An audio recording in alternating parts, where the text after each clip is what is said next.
There are no mergers. There are only swallowings. Okay? Now, the swallowing can be nice and gentle and very loving, but the problem is, have you ever noticed we sometimes use the same words but different dictionaries? Right? And so when people hear merge, one group says, okay, we're going to come in and we're going to take leadership and you're going to have a small role.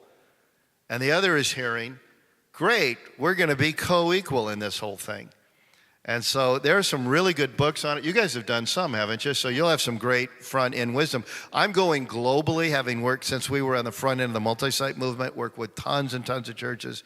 The basic rule of thumb we always tell people is there are not mergers, there are swallowings. And when the other group says, will you please swallow us, rather than will you just bring life, but we still want our DNA, and you're going, oh, building, that almost is always a disaster. Now, you have some...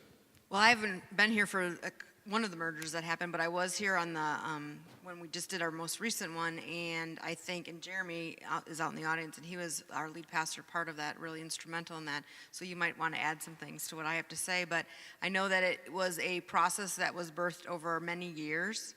It was a relationship that was kindled over time, and then when it got real serious and it looked like it was heading that way, there were really intentional conversations about gift mix and who was going to be leading what and how the church was going to function in its leadership of not just the lead pastor, but any staff that was going to be absorbed, if you will. And I also think then as it moves on and after the merger happens or the swallowing happens, I think it's you have to really pay attention to how that's working and also utilize everybody in their sweet spot, in their giftedness.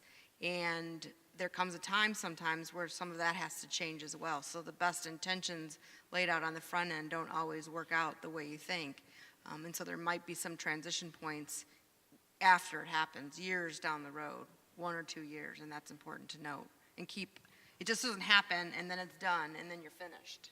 Let me show you real quickly how powerful the sense of same words, different dictionary are. Everybody take a piece of paper, don't say anything, just write down what percent this means. Never. When you use it in a sentence, regular conversation, it never happens. What percent of the time does that mean? Just quickly write down a number, everybody. Now write down a number for always. Oh, we always do that. What percent of the time? Everybody write a number. Never. We never do that. Write down a number. In conversation. And usually.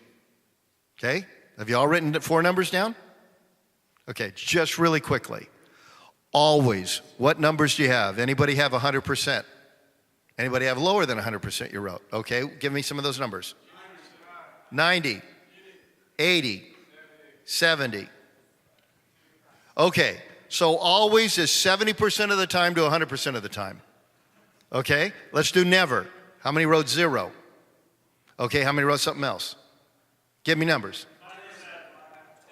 10. Anybody above 10? 10. Good. 10. Going once. Anybody? Okay. 10. 25? Was 25 the highest? Okay. 0 to 25%. How about usually? 80. 65 low. 75. I heard an 80. Oh, you see where I'm going with this?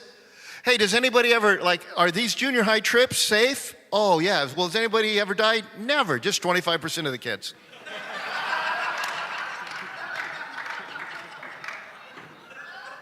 Right? That's why you have to do what Lisa's talking about. Because you'll say the same words, but they mean completely different things. But once you've got it, so you mean the same thing, then great, it can work. I would only add one thing to that. Does it have to be a merger? Can that young guy, with coaching, with support, with help, can he be made into the leader? I mean, if he got the church to where it is, and I don't know if that's in fact the case, but does it have to be a merger, or can it be a strategic partnership, But I love his words of swallowing. That's best.